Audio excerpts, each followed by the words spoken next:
ജനാർദ്ദനക്കുറിപ്പാണ്. മന്ത്രസിദ്ധി തന്ത്രത്തിലെ ദുർഗാകൽപ്പത്തിലെ 4ാമത്തെ ജയദുർഗ എന്നുള്ള മന്ത്രമാണ് പറയാൻ പോണത്. പേജ് 482. ഋഷി ഛന്ദസ് മാർക്കണ്ഡേയ ഋഷി ഭൃതി ഛന്ദ ജയദുർഗ ദേവത.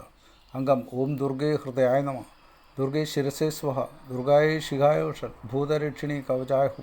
ഓം ദുർഗേ ദുർഗേ രക്ഷിണി അസ്ത്രായ ഫൾ. ധ്യാനം.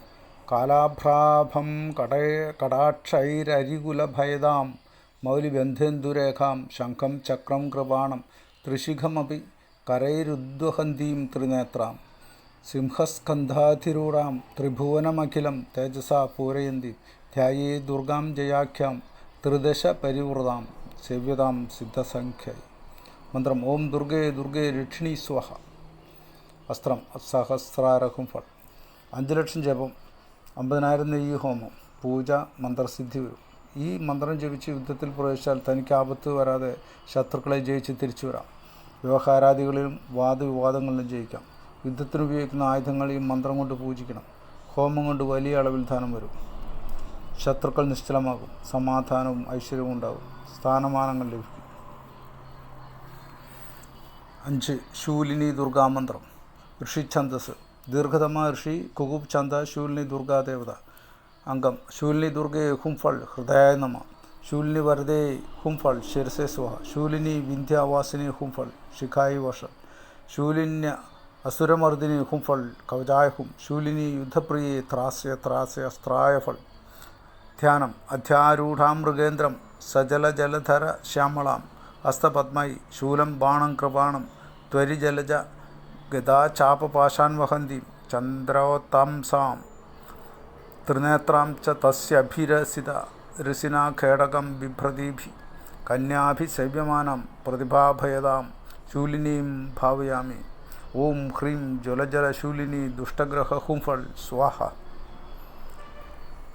സഹസ്രാരഹും ഫൾ നാസ്ത്രം. 12. ഓം ഹ്രീം ജ്വലജലശൂലിനി ദുഷ്ടനിഗ്രഹേ ഹും ഫൾ സ്വാഹ. 18 ലക്ഷം ജപം, 1.5 ലക്ഷം നെയ്യ് ഹോമം, പൂജ, മന്ത്രസിദ്ധി വരും.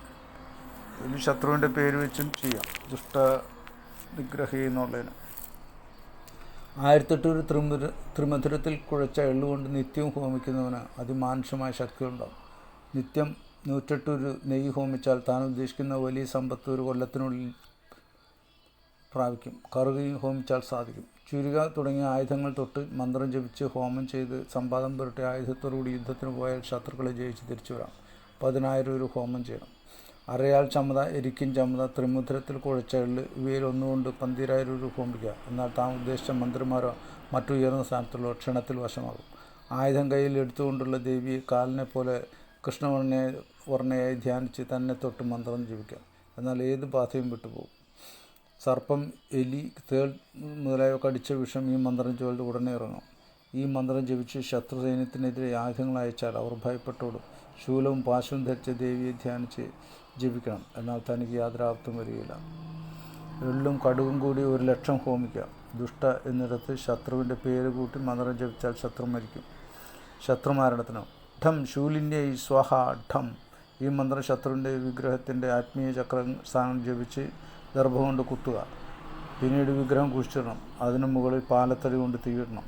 നന്നായി മേൽമണ്ണ് ചൂടാവണം. ശത്രു മരിക്കും. അതിന് പരിഹാരമായി എല്ലാ അവയവങ്ങളും വെളുത്ത നിറമുള്ള കറവ പശുവിനെ ഒരു സന്യാസിക്ക് ധ്യാനം ചെയ്യണം. അതിനുശേഷം വിശിഷ്ടമായ 5 തീർത്ഥങ്ങളിൽ മുങ്ങിക്കുളിക്കണം.